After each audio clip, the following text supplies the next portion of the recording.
My name is Ann Cooper, and today we're here talking about school food. It's been 15 years since I started this. In 1999, no one was really talking about school food. Everything I'd done, catering for 20,000, working on cruise ships, individualized cooking, all of a sudden it brought me to school food. I got nicknamed the Renegade Lunch Lady, and why was it renegade to want kids to eat broccoli? I mean, really, that's renegade? And the landscape that we were trying to change is highly processed food. Everything, chicken nuggets and tater tots, and it was just, none of it was food. It was making our kids sick, making our kids fat, and honestly, kind of making our kids stupid.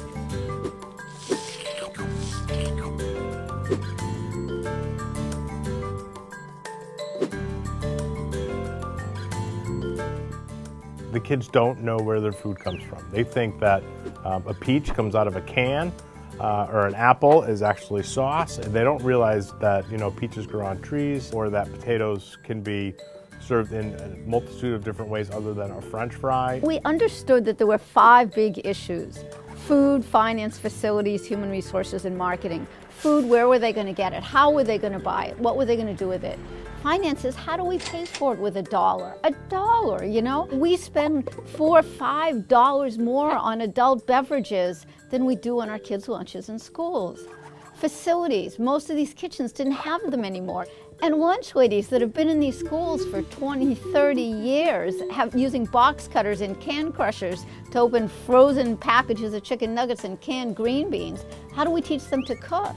And then how do we get a generation of children that grew up with chicken nuggets as a food group and hot Cheetos as breakfast? How do we get them to eat broccoli and office salad bars? And step by step by step, we started documenting it. And that's what's become the lunchbox. We as a nation have not decided to invest in a food system that is primarily geared towards health, and that food plays a critical role in children's health.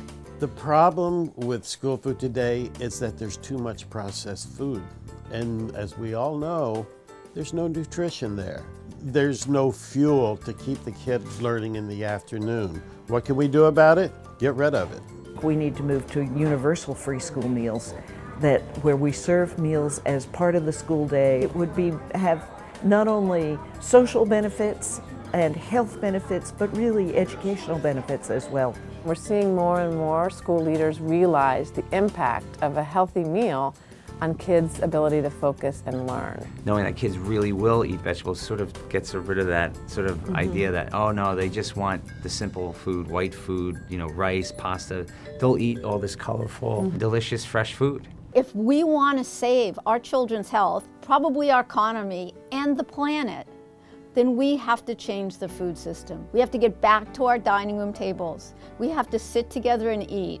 We have to have dining and food be part of our hearts again. One of the challenges is really just mentality and the myth that kids won't eat real food.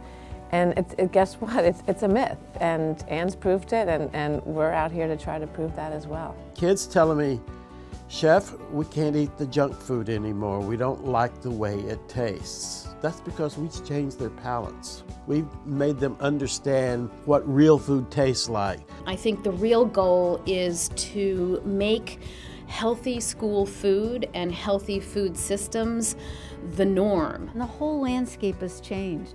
We have a first lady who's been an amazing cheerleader, started a garden at the White House. I mean, how cool is that? And I heard Arne Duncan say that if we want to close the achievement gap, we have to close the nutrition gap. Since I met Ann about a dozen years ago, school food has really changed for the better.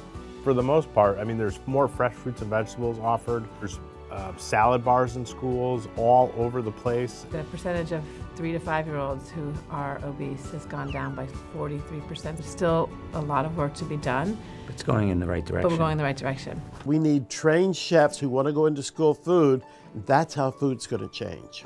As we launch Chef Ann Foundation, we're also relaunching the Lunchbox.